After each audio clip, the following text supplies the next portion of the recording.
Hello, beautiful souls, and welcome to Healing with Hila. This is your space for aligning, expanding, and reconnecting with who you truly are.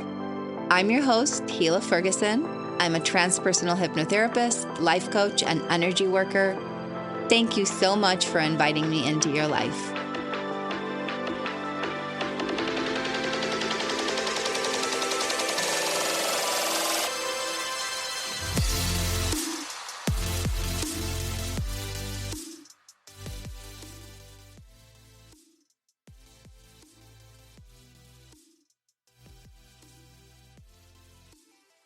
When I was scanning for today's episode, I kept feeling like I wanted to co-create with someone. I wanted a session or a dialogue or something. I did not feel like I wanted to just run it on my own.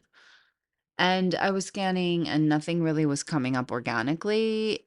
And I found myself reaching out to my friend after she was sharing some epiphanies on some social media posts. And I thought, oh, it would be really fun to record an episode together. We decided to try to catch up on the weekend and do this. And what was funny is I had some time free up, she was unable, and it kind of like dragged a little later in the day. And as the day was dragging and we were supposed to talk in the afternoon, she texts me and lets me know that her 1 month kind of intense relationship partnership that she was exploring and in ended.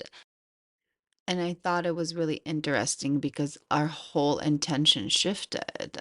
I checked in with her, made sure that she was still open to having a conversation. Our intention was just to have a fun dialogue about some epiphanies that she had, into kind of holding space for this super fresh breakup. And I thought it was so freaking incredible because this is Brighton and we have recorded an episode. Actually, we did two. We did her session and then we did like a follow-up talk. And it was all about relationships. It was all about like returning to her authentic self, moving into a space of calling in more experiences, moving into a space of bringing in soulmate energy. And so I thought it was so cool that literally Spirit was weaving in another piece in her journey that is so applicable for so many, and like smack placing it for today's episode without us even knowing or intending for it to be about it. And so I really hope that you enjoy. You do not need to have the background on the other episodes. This is really kind of its own story. And you'll hear how it rolls. She just kind of starts taking you through the journey of this intense relationship, some of her epiphanies, and the things that came up. And I just really think it's super valuable and you guys would really like it. And so here it is. Yeah, what are we right? The great question.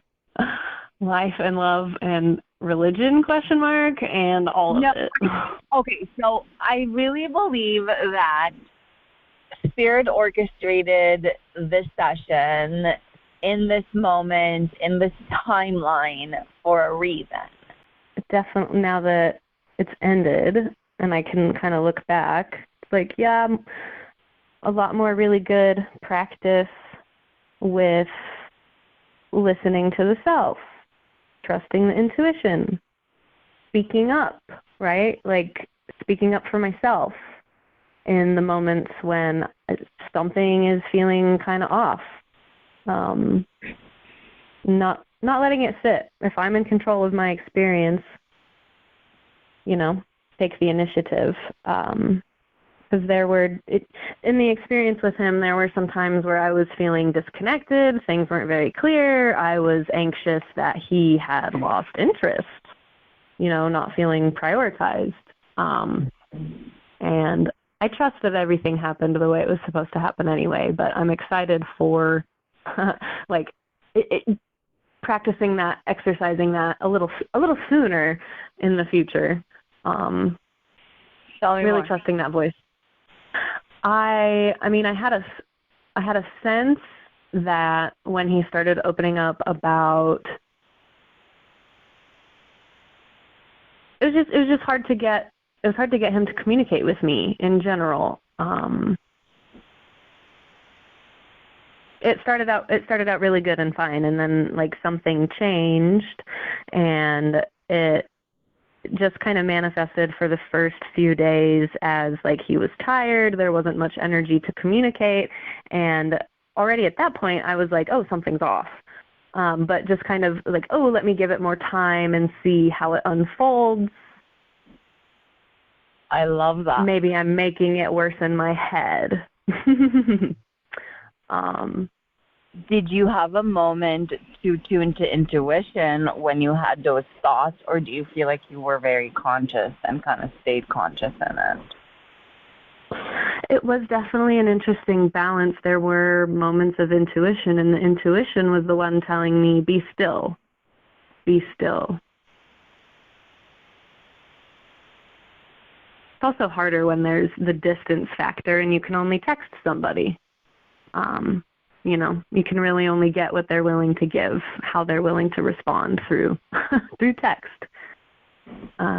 Just trying to, the intuition voice was just telling me, be still and be open.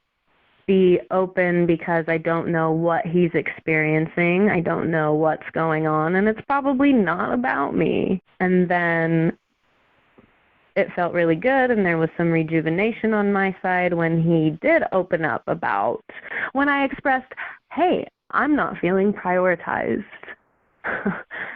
And I would really benefit from specific communication. And he said, I hear you, and that's valid. And I'm going through things too. And, like, I mean, not good that you're going through something, but, like, thank you for telling me. And if you tell me these things, I can help support you better through them or give you the space or, you know, just be honest and open. That way it feels like a really open give and take relationship. So in a way, did that feel like a step up for you? To like communicate that and get that, you know, back? It definitely did. And then I still was met with some resistance in that time from him, and that's kind of the point that I'm speaking on of like, I wish I had listened sooner, because my intuition definitely knew sooner that this was not working out, and yet I was still trying so hard on the crumbs he was giving me to remain open and to be present and to ask him for more about himself, to remain engaged with him and his experience and his spiritual awakening. Very specifically, he's having a spiritual awakening and coming back to God through Catholicism or Christianity, or, you know, what he was raised in and what that looks like for him. And I have my own big feelings around that because of my experiences. And I didn't want to put that on him. I wanted to kind of use him politely as like practice for me to be open to somebody like that, and especially someone who's just reopening to it. And from the conversations that we had had before, it was apparent to me that he was kind of open, you know, like his mom talks about past lives. He was open to me talking about past lives and oracle cards and things like that. And so at first I didn't feel that set of like judgment from him. So I felt safe enough to continue being honest about who I was. And so then that night, the other night when I was having that crazy major download, and like I am so grateful to him and his experience, because he's helped me reorient back to myself and my faith and my belief, and also reignited the fire under me to learn more and to be intentional about how I'm identifying spiritually and how I'm not identifying spiritually in the areas where I still need to be honest with myself and accountable about like what I've decided to put my belief in. And that goes for more than just the spiritually, right? Like the belief of undeserving or all of those things. Belief is a wide net. Yeah, absolutely. So you were reflecting on this transition that was happening in your relationship from feeling like a super safe space to share your belief system, your spiritual self, your authentic self around it. And I even remember speaking about it in the beginning and you saying, oh, his mom does this, so it feels like I can be more of who I am and share more of that. So there was kind of like a space of permission starting, and very interesting to hear that throughout your connection, which was fairly brief, right? Like, and we'll recap in a minute for everybody. About a month. Yeah, him actually transitioning more into a different space of faith. So fascinating. The absence of intentional communication was really big. Like, I'm the kind of person I will respect if you're going through something, of course. I understand that. I've gone through it myself. I just have to be told that's what's happening, because then otherwise my anxious brain will be like, oh, it's about me, it's about me, it's about me. And like kind of continually iterating to him, which I'm proud that I did, but also like I shouldn't have had to iterate it. I wish I had caught that sooner. It's okay, move forward. Like, I need these things. And him being like, yes, I recognize I'm not giving you those things. And it really came to a head the other night. I had all those big downloads. I was journaling a lot of them. I was watching a massive YouTube video about the history of human religion. And it played, and towards the end of it, there was a little interview with like a pastor who was spiritual but not religious. And I really connected to what he was saying. And I wanted to share it with Brian, and I got insecure about it. And then I kind of retreated and didn't, and continued to have downloads and continued to journal, and then went, no, actually, I do want to share it. And I shared it with him the next morning. And it was a lot. It was a lot to read, to be fair. So I gave him some time, and also knowing that he's off experiencing his own thing today, like I wasn't trying to expect too much back. That's a lie. I was fully expecting him to read it and be like, wow, you're the Messiah. You're so right. And that's not at all what happened. He responded with, that's valid and I understand. And I felt so unheard and so rejected and so put off that there was no even like asking more questions, or that was like that there was nothing other than that's valid, which is still a better answer than some people give. Yeah, like even arguing would have been better because you've like actually like absorbed what I had to say and heard it, and like gave it a thought. Right. Yes. Right. And that feeling I had a few times of like, I feel unheard, unseen, unwanted. I want to fundamentally as a human.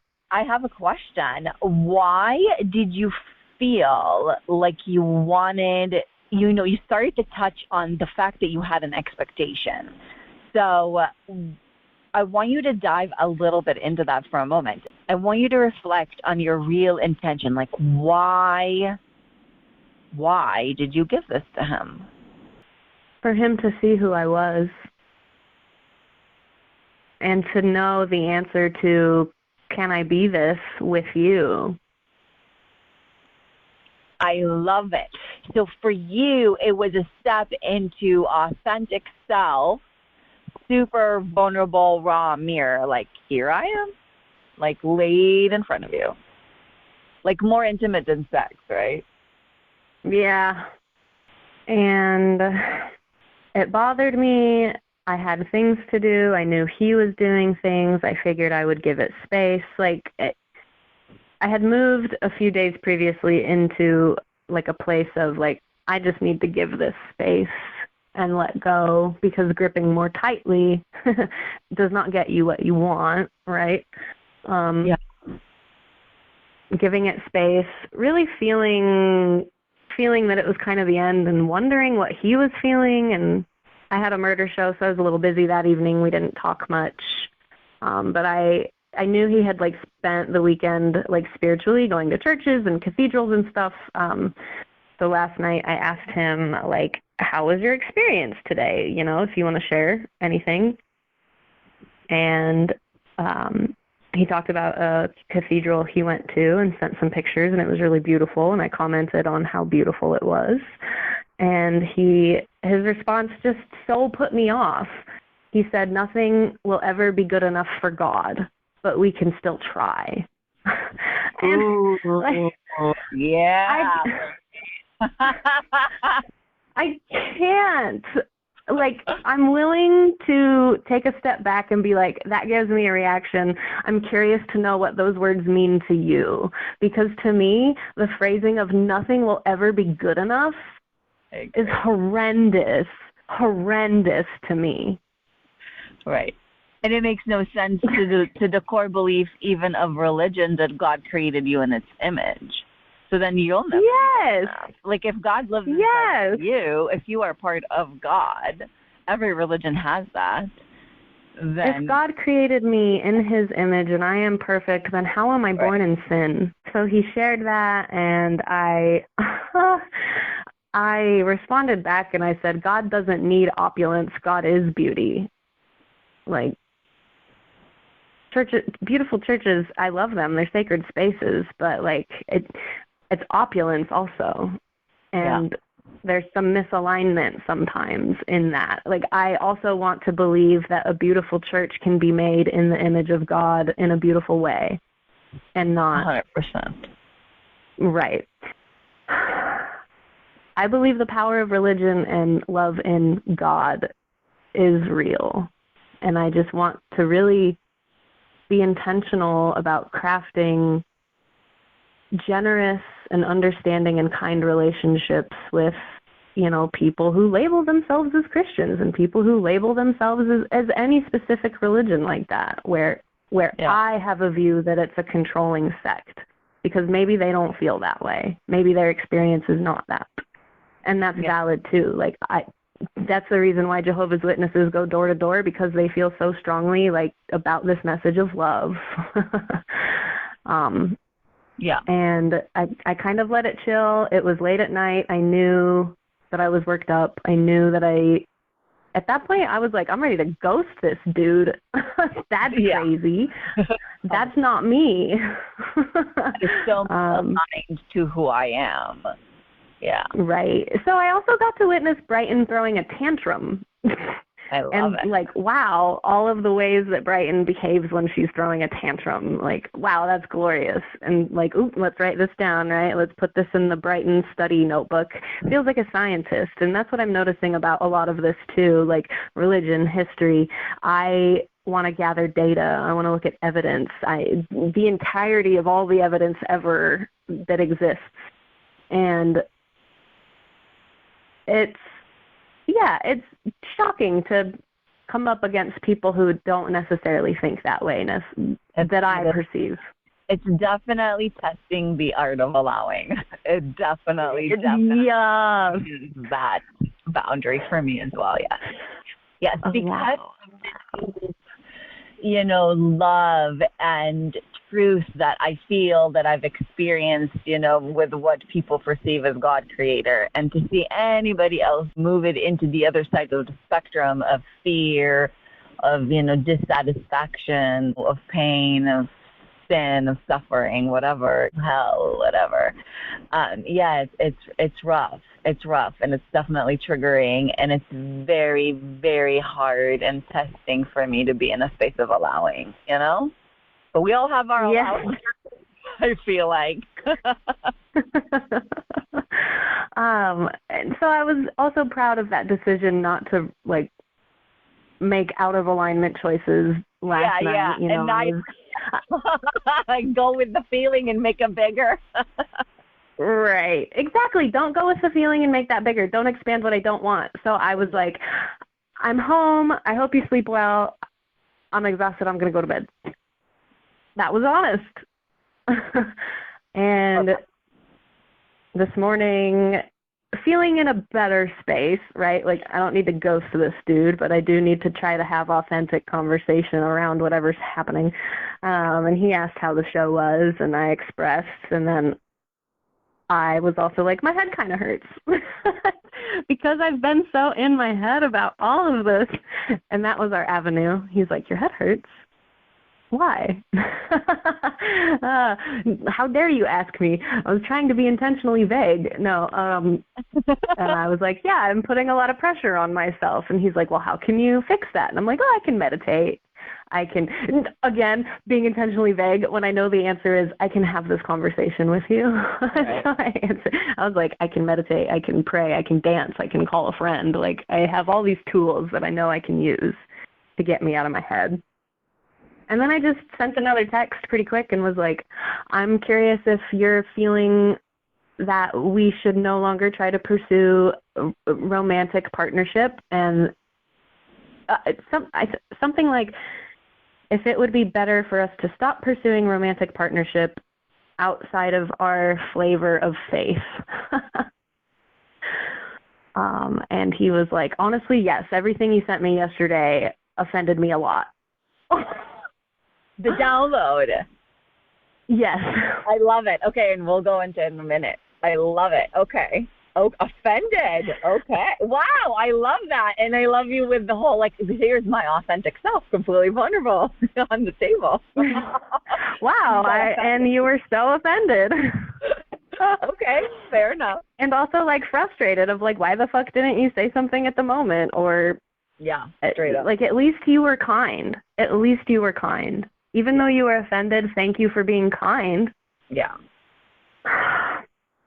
And overall, I think that's needed to see what I'm taking away. Right? Because think about it, right? We didn't move and wanted to expand those feelings. If he communicated his offensiveness in the moment, all it would have been was expanding that. So in a way, he was being mindful and allowing himself to kind of not be in the heighten of whatever it is that triggered him and communicate from that space. So we do honor that.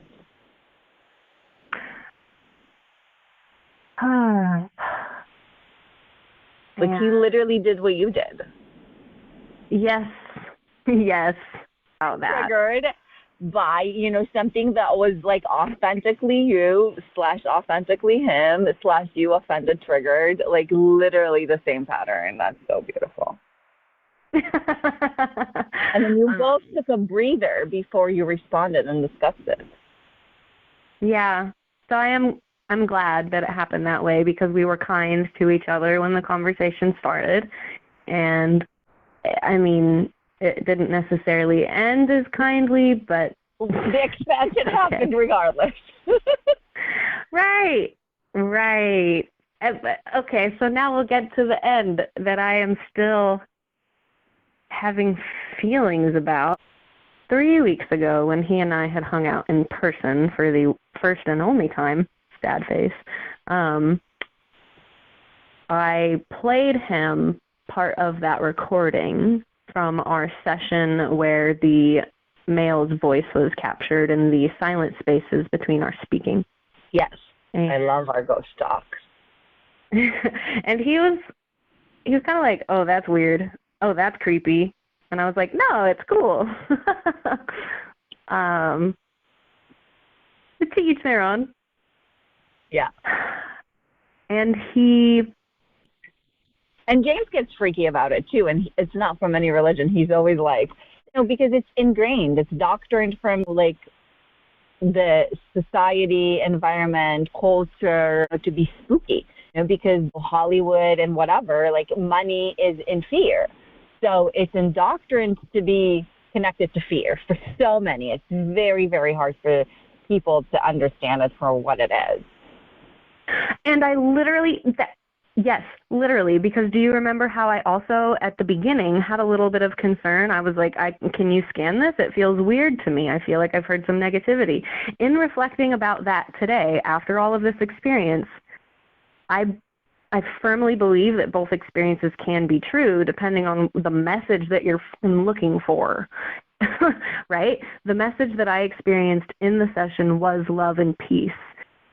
afterward, when I was listening to it, and whatever I was allowing fear thoughts, spirally anxious, whatever, doubt, fear thoughts, like that's what the voice can also be. It can also be the voice of fear if you let it be that, if that's what you're listening to. Correct. The shadow of doubt, the voice of fear. Correct. It's the lens through everything in our reality. It's the lens through the glass half full, the glass half empty, and two will argue it to the death, and both are correct because both are seeing it through their lenses. Yes. And I firmly believe that I am not subject to haunting or spirit attachment or like negativity and that kind of like a demonic force. I am not subject to that. And no, not at all. Not to mention that listening to the feeling, like you said, you were in the feeling field, and you knew without a doubt how it felt and how beautiful and amazing and loving. Yeah, that this was the voice of the divine and the guide and the love and the higher self, and that form is what was speaking to me. Yeah. And at the end of our conversation, I was a little more reactionary than I wish I had been, but I still felt I was reflecting myself. I implored him to keep curiosity, and in return, he implored me to be careful with my spiritual practices because the voice that was captured was, as he said, not a human voice and never was, and I'm opening myself up to this sort of thing. And I'm so mad at that. How could you say that to another human? Was that a direct quote? Yes. We have to be intentional about the specific words that were used. I do feel an obligation to tell you to please be careful in what you're doing spiritually. The voice in that video you showed me was not human and never was to begin with, and these things may cling to you.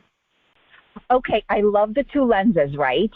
Because in my work with spirit, there are absolutely guides who have chosen to never incarnate and be a human and are insanely beautifully beings that are dedicated to support us who have chosen to be here. And clinging, is maybe just another word, but honestly, their divine guidance and awareness of us and to us. So funny enough, it's another half glass full, half glass empty. Like he meant it from the demonic, possession, but truly there is absolutely guidance of love coming through that have never been a human, nor will ever choose to incarnate in our physical existence, and are absolutely dedicated to loving and supporting us. Yes. So I definitely drafted a few responses that were quite unkind and deleted all of them, and then and then settled on, I am divinely guided and I work in love and light. Like that's the best I can give, is because I know what is my truth. He knows what is his truth, and I am very saddened that the two cannot coexist at the time. So that's the part that really hurts.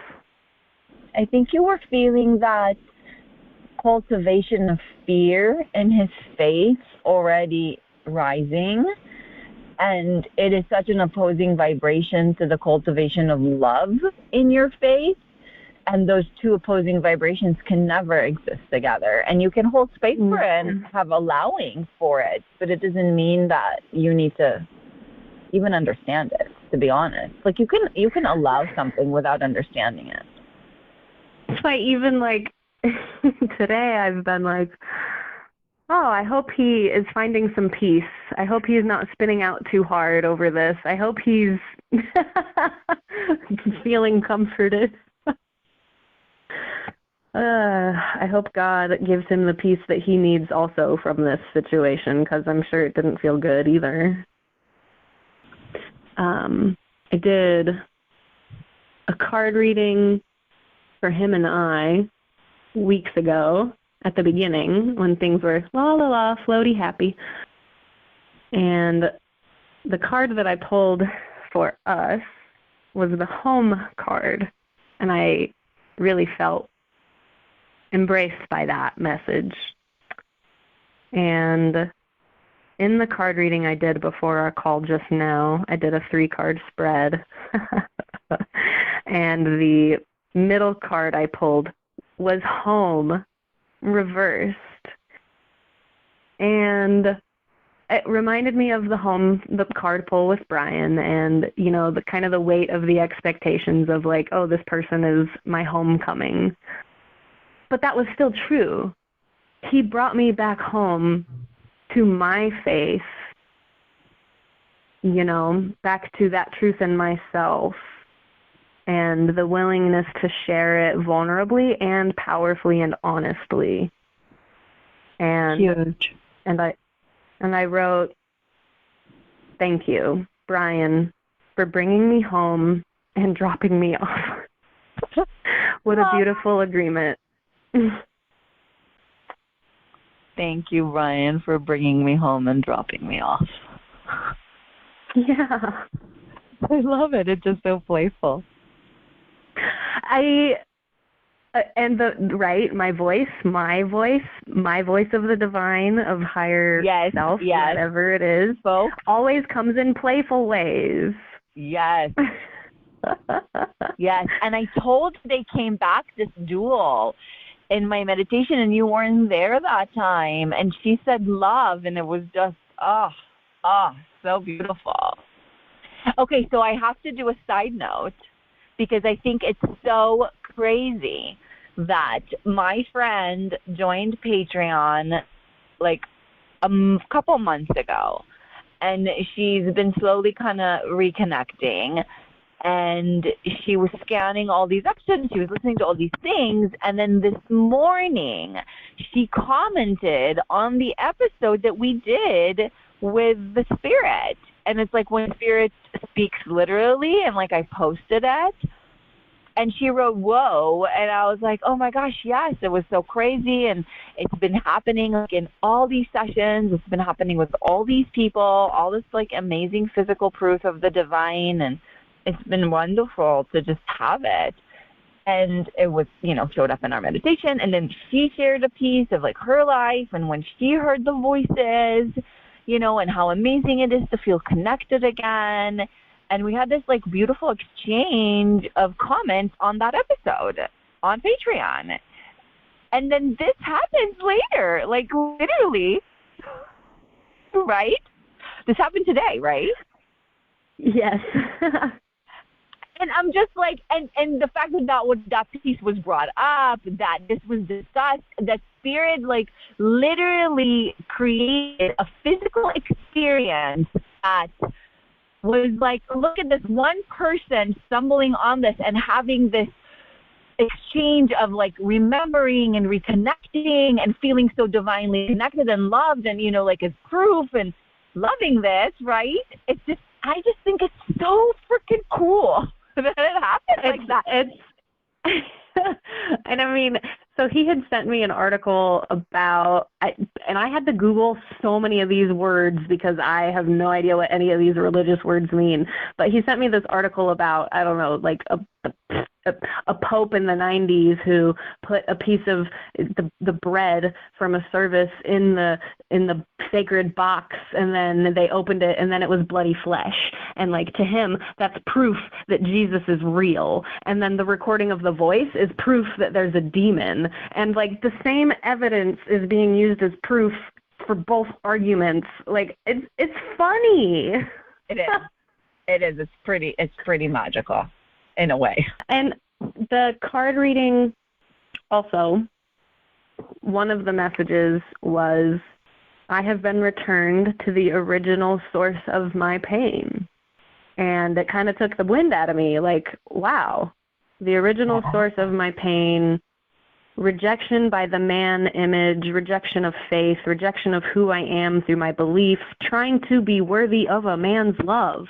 Not just like, oh, God, trying to be worthy of God's love, but me physically trying to stay connected, stay open enough, stay blah, blah, blah in the situation long enough to feel worthy of love by this human man. And I had to laugh when I realized, like, oh, I'm playing that out in the meta. And not just a rejection, but a damnation of who I am because of what I believe and how I move through the world. How does allowing fit in this? Trusting the path, trusting that the ones who are meant for me will show up for me. My birthday was really hard because I wanted to see Brian, and he actively rejected that. And at the same time, the universe was really, really working through all of my other relationships to show me how loved and wanted I was. I love that. You allowed it to show up. Yeah. Yeah.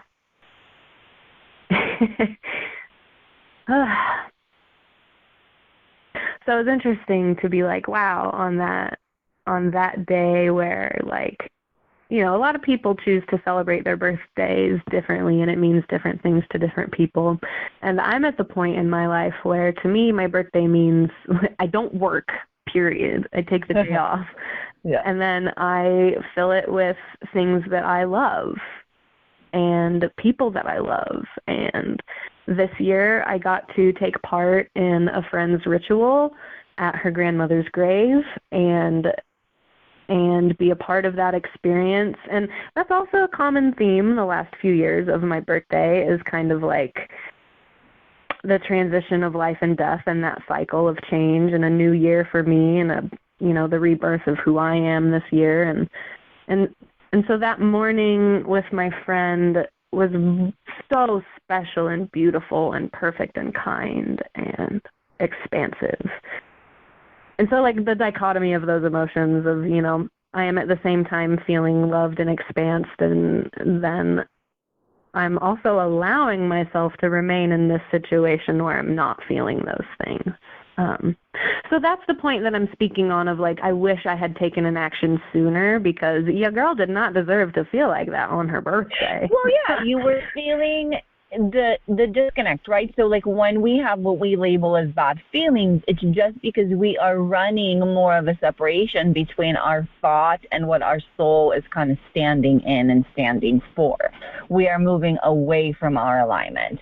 And the faster we recognize this happening and kind of like recorrect course, the easier it is. And the longer we take in this unalignment, you know, and longer we stay in that space and drag it, the harder and more awful it feels. And, you know, it leads to worse and worse feelings.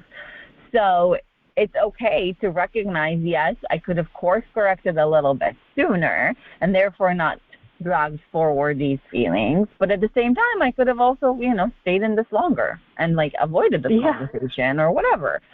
So we'll send you some grace, because you still, I feel like, managed a lesson of a lifetime in a month. I feel like what you have allowed yourself to take from this journey of relationship in the past month is truly something that some people sit with for a very, very long time. So that's a good thing. That's a good one. Okay, now I got to talk about the keys. Okay, so the day before my birthday, I bought a car. I didn't really know at the moment when I left the house that was what was going to happen. I was kind of just trying to get out of the house and also continue on the energy of looking at cars and, like, manifesting this into my near future.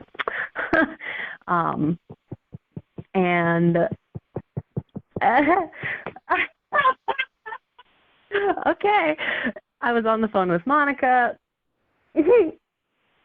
and I showed up to the place where I, you know, thought I was going to be. And it was a very confusing parking lot situation. It was very full of cars. I was like a little overwhelmed trying to find a place to park, not paying too much attention on my surroundings, just on parking. I'm on the phone with Monica, walking up to the building. She can hear the men out front talking, and she goes, "Oh, are you there? I hear the men." And I'm like, "Yes, I'm in the right place."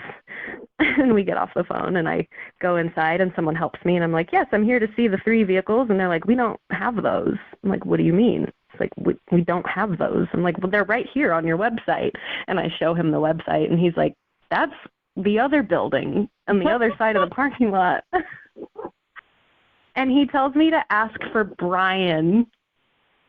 And I go over to the other building, and I walk inside, and there's this really beautiful man sitting down, and he's the first person to acknowledge me, and he's like, hey, how can I help? And I'm like, yeah, I'm looking for Brian. And he's like, I think Brian might be gone for today, but I can be Brian. So there was this very interesting air of like, I'm attracted to this person, he's easy to talk to. I was there for a few hours while they had technical issues, like trying to, I had my credit frozen, I had unfrozen it, but they were still reporting that it was frozen on their side. So it's just like weird technical issues that kept me there for a long time. Yeah, I love it. And so I talked to him for a long time. He is from the city next to where my dad is from. We're the same exact age. We're similar in all these ways. He's cool, blah, blah, blah. It was easy to talk to him. I was like, this is a cool guy, but also he's trying to sell me something, Brighton. Like, don't think he's flirting with you or whatever. Don't think you're special. He's an attractive salesman. This happens all the time. By the time we were done, the car was dirty because it had been sitting or whatever, and they had not washed it. And he was like, their car wash had closed. So he was like, bring it back. I'll wash it for you. I took my birthday off the next day, right? So I was like, I'll go get the car wash in between, my massage and my breakfast and whatever. So I go to get my car washed. He's there. He hops in the car. We go. We're having a fun time. We're low-key flirting. Drop him back off at the car place. Go to my massage. I'm only a couple miles away, and I look down, and he has left his personal keys in my car. So I call him. I had already had his phone number because I had sent him a screenshot of my ID cards. And I had, at that time, he had made a comment like, I won't text you. And I was like, do people seem concerned that you're going to text them? And he's like, no, but I just like to let people know. So I called him, and he was like, hello? And I'm like, you left your keys in my car, dude. So I went and brought them back. Ha ha, so funny. And I love oh my God. And then yesterday, I found another pair of Hertz keys in the car. What? A different vehicle. It was in the space between the hood and the windshield on the outside of the car. What? Oh my gosh. So I'm like, okay, what's the key? What do I got to unlock? I have the key. Right? Girl, they are yelling. What is the message? I need a clearer message. I don't, though. I know that, like, whatever, just go see this person or something. There's obviously something here. Yes, there's obviously something to explore. It's the breadcrumbs, right? It doesn't matter what the end result is. They never tell me. They're just like, just do the next step and you'll figure it out. And I'm like, okay, fine. Right. Just do the next step. I'm like, universe, I get it. I hear you. We've been dancing around the conversation of like, yeah, we're interested in each other. And I'm like, well, I'm talking to someone and it's out of my values to like entertain romantically more than one person. So like, can we be friends? And I don't know really how to navigate friendship of someone I'm attracted to. I haven't done that before and it ends well. And I don't know if that's honest, like, because your actions are coming out of the place of fundamentally like, I'm attracted to this person, blah, blah, blah. So it just is messy for me to live in that space. So I was kind of keeping him at arm's length, which also felt bad and weird because I was so drawn there and magnetized there. And also questioning myself of like, I'm not getting what I want from person A. Yeah. And it's available through person B. Am I repeating a pattern of reaching for low-hanging fruit and like being inauthentic and like trying to be really curious about my behavior? Yeah. Yeah, I think it's this operating out from the construct of society, of what's appropriate.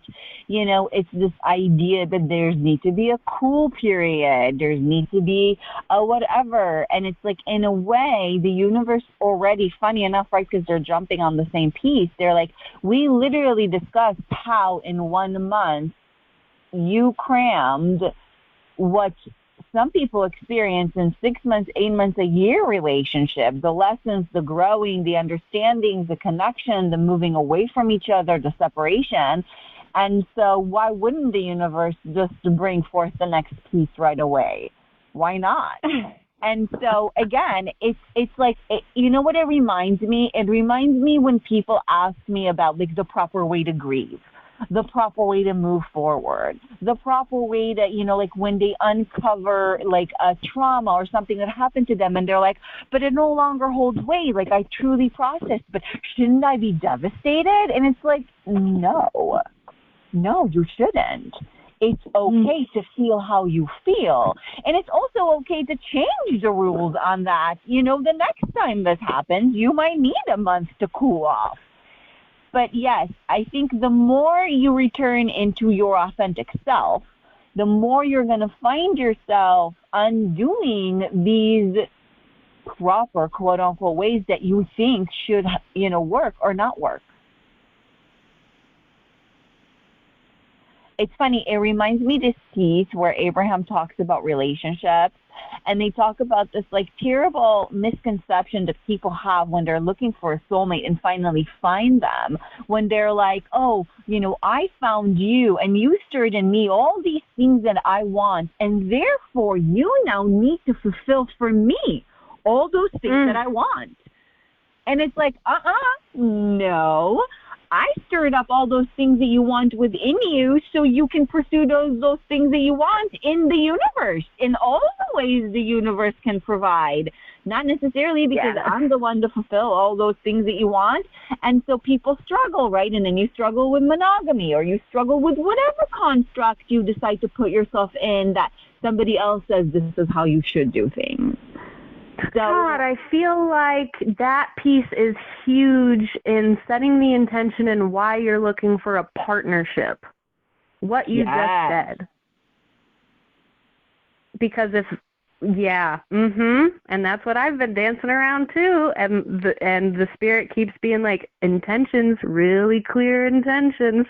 Because, I was like, yeah, I want a partner who has a faith in something. I guess I got to get a little more specific. Yes. Yeah, I think that it's really great to move into a space of the non-negotiables. These are my core values, and these are my non-negotiables. Like, I am a very open and loving human, but at the same time, there are certain things that I need, and whoever it is that I'm going to co-create majorly with, and think about it. It's like you wouldn't enter a business partnership with somebody that holds a complete opposition to the way you run the business. You would never do that. Right. It would be detrimental to whatever it is that you're going to try to create. So there's core pieces that are non-negotiable, that are like, this is a core piece for me and I'm unwilling to negotiate, And then there's pieces where I'm like, I'm able, like you said, to kind of stand and, watch and allow. Yeah, 100%. And I'm just writing this down because I have been making lists, and the core non-negotiable.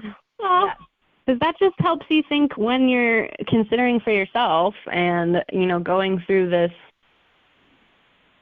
inventory for yourself, like, really, what is non-negotiable and 100%. What can we be free and loose? I love this. That is the process of, what do I want? Why do I want this? And why do I believe that I'm going to have it? And that's that, like, when I truly clear up that why do I want this? Like, this is my non-negotiable. Like, this is the way to co-create. This is the way to do life. And that what do I want piece is so crucial. It's so crucial.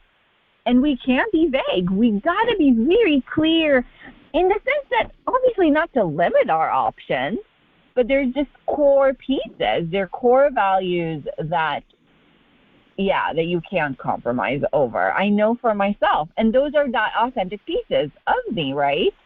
I'm going to completely pause because what I want you to do is you've got to finish the story about the guy. Because you are meeting. Like now you're broken up. So we're gonna reconnect to the guy that can be Brian, which is just insane. So your values didn't allow you to navigate this as a romantic way, and now you're no longer in. Take us from here. So I'm going to go full balls to the wall, follow that fast moving energy. No, it was really apparent that I was drawn to this person, and universe was like, here's some signs and here's the keys. So funny. But also when I realized I'm in the right place, full conviction that I'm in the right place. Not at all in the right place. The name being the same as the guy, crazy to me. Crazy. I should be Brian. Twice. Crazy. Right. You being crazy. Love the universe doing this. Magical. And big pieces through him too.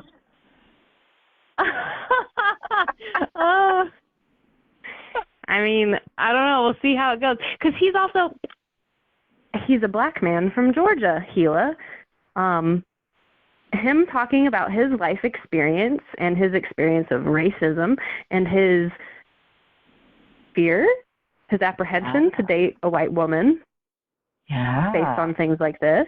And I'm like, la-da-da, me and my Arizona growing up where I never witnessed violence because of somebody's skin color. I was shocked and floored and so hurt for this human that he's had these experiences. What an opportunity for expansion for you and the learning and the growing that you've been seeking and wanting.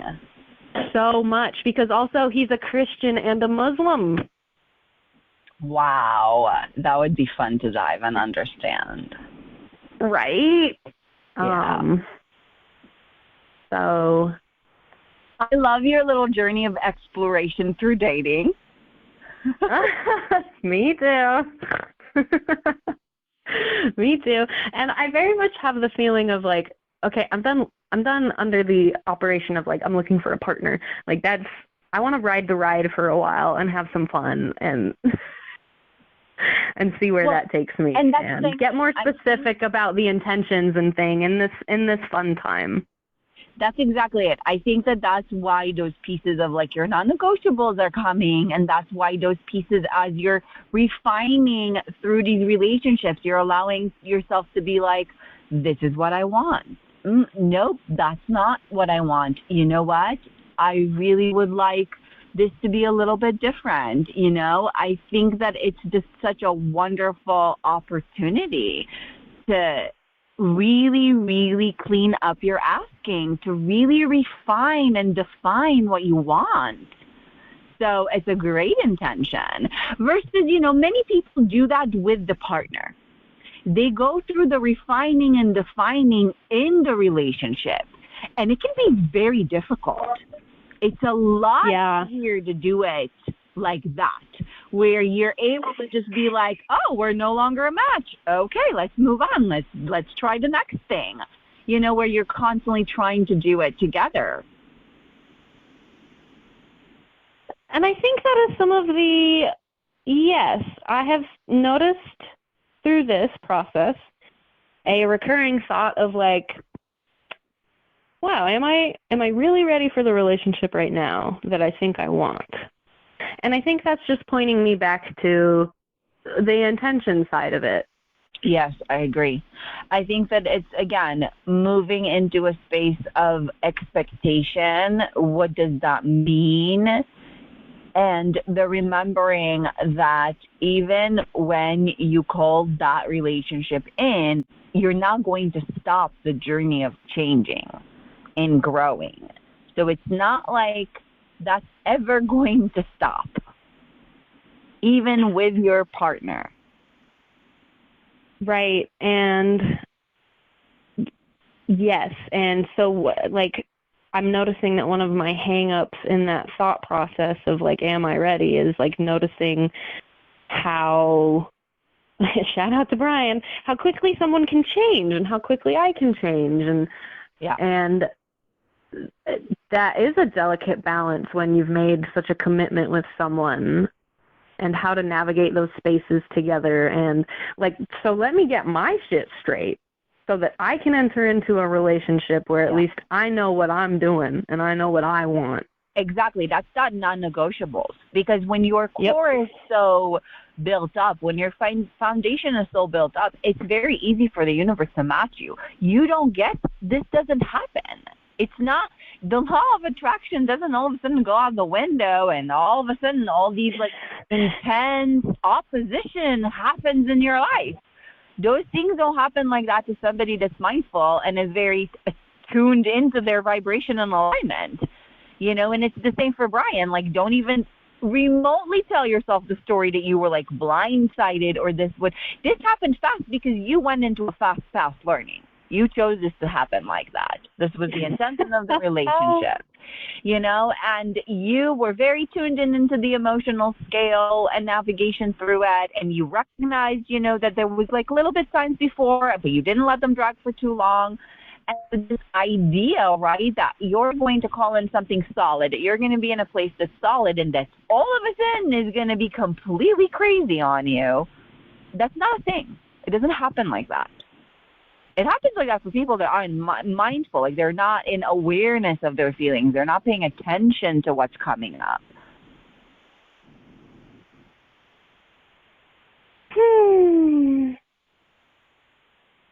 I'm loving the fast track journey. Tell you what. Yeah, absolutely. I think it's the best way to do things. I love it. No, I really agree, because then you're not getting stuck in one energy spot for too long. Like, yes. You take what you need, you grow with it, you don't expand the stuff you don't want. It's that Abraham being like, you're allowing the problem to just inspire you into the solution. You're not so much in the problem and running the problem so much that now you're just expanding the problem. You're in the peripheral of the problem. So you're just like, okay, I get it. Okay, this is what I want. And then you just move into the solution and you just move forward. And so, yes, no, I agree. That's the way to go. Easy. Look, I'm like, oh, Jesus, this whole time, not this whole time, but in these moments of doubt and like lack of motion with Brian over the last whatever couple of weeks, I've been like questioning that. Yeah. I've been like, why isn't this easy? Why is this so hard? Why does this feel so hard? And even though, yeah, it felt hard in that moment, like, look how easy the solution was. Yeah. Wow. And look how easily it came. Yeah, and how fast and, smooth and, yes. 100%. And I love that step that you took in showing up authentically, like who you were, like being in that vulnerable channel position, in that space of connection, in that non-negotiable. That was you putting the non-negotiable on the table, and that's him going, dude, that's totally opposite of my non-negotiable. And then you guys are like, yeah, this probably shouldn't keep going. We probably shouldn't. Yeah. Yeah, and doing it mostly kindly, and what a step in the right direction. Yeah, no, 100%. I think you should be very proud of yourself in the way that this kind of like played out. 100% step up, 1,000,000% step up. I really hope you enjoyed this episode. I am so grateful for Brighton for being so vulnerable and so amazing and sharing her journey and all of her insights. Again, I am so, so grateful having you here. Thank you for joining me, and thank you for inviting me into your life. I hope you enjoyed this episode of Healing with Hila. If you'd like to hear more like that, join me on my Patreon page for exclusive content and my mini podcast, Midnight Thoughts. I'd love to hear more from you. Leave in the comments anything you would like for me to discuss in future episodes. Thank you so much for inviting me into your life. So much love your way.